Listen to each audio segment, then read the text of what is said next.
Ngayon, isi-share ko sa inyo kung ano-ano ba yung mga emergency tools na kailangan sa pagbabaklas ng ating mga belt. Alright, let's go!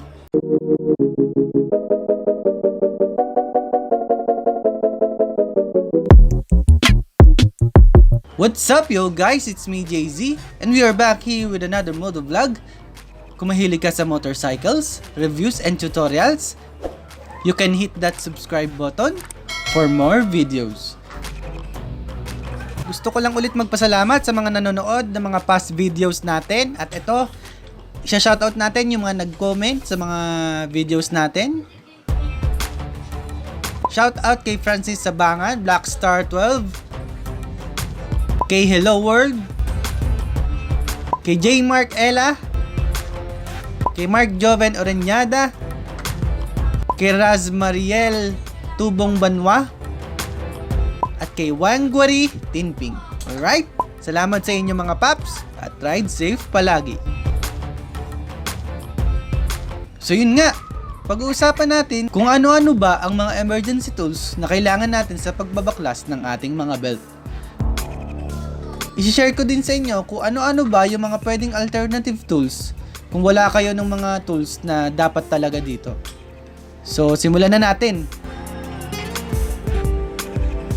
So una, syempre, ang kailangan natin ay tanggalin natin itong crankcase. Ang gagamitin natin dito ay dalawang tool. Isang 8mm T-wrench at 10mm T-wrench.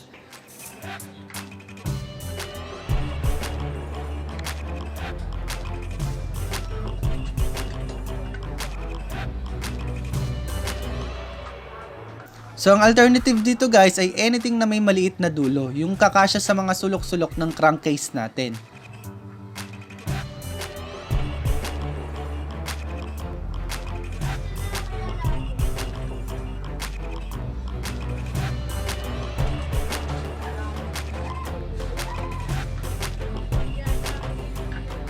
So meron din tayong ganito, yung triple heads wrench. Yan. I think kasya rin siya kasi manipis siya tapos mahaba, kaya pwede rin yan.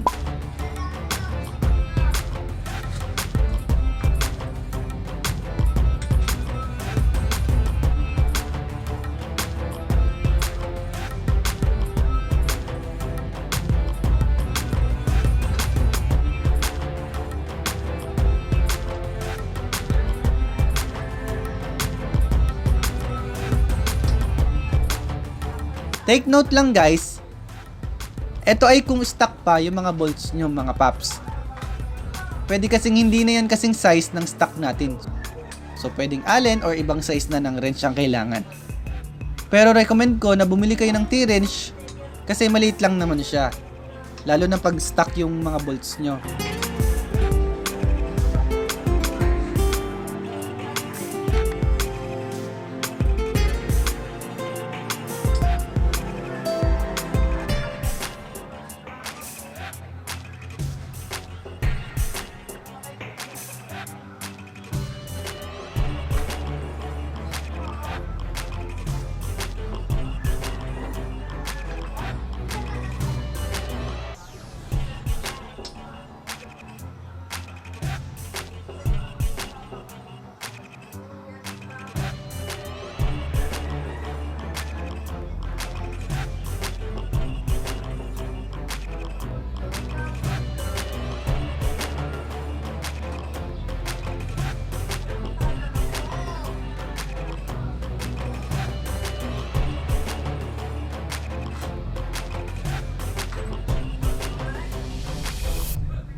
Tapos, syempre, kapag bukas na itong crankcase natin, sunod naman natin na bubuksan ay itong pulley natin mismo. So, kakalasin natin to. Gagamit tayo dito ng 17mm na wrench para sa nut niya. Ang alternative dito guys ay yung mga wrench na may same size na 17mm. So, close wrench, open wrench, adjustable wrench. Pwede rin itong gamit kong socket wrench. Pwede rin naman na T-wrench. Basta 17mm. Take note lang ulit na ito yung gagamitin natin kapag stock pa yung nut nyo. Syempre kapag aftermarket na yung gamit nyo, iba na yan. So check nyo yun. So para maluwagan natin itong pulley, kailangan natin ng pangontra. So ang main tool dapat dito ay Y tool. Pero kung wala tayong Y tool or talagang walang susuotan ng Y tool sa drive face natin, katulad nitong RS8 pulley set, ang gagamitin natin ay yung pinakamahabang bolt ng crankcase. Ito siya guys. Ito yung ipangkokontra natin sa pulley natin para maluwagan natin siya. Ikakalang natin siya dito. At ganito dapat yung anggulo para kumontra siya sa pag-ikot habang niluluwagan natin yung nut ng pulley gamit yung socket wrench natin.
A few moments later.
So ayan, syempre pag tanggal na tong pulley, pwede nyo na rin baklasin yung belt.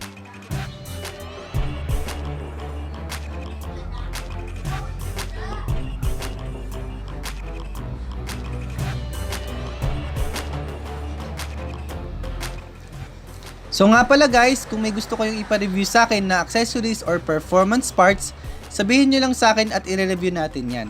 So kung nagustuhan mo ang video natin ngayon, kindly hit that like button. Kung may tanong ka naman, suggestion, o kung gusto mong magpa-shoutout, i-comment mo lang sa baba ng video na to. At kung bago ka lang sa ating channel, kindly hit that subscribe button for more videos. Again, this is JZ Vlogs. and see you sa next video.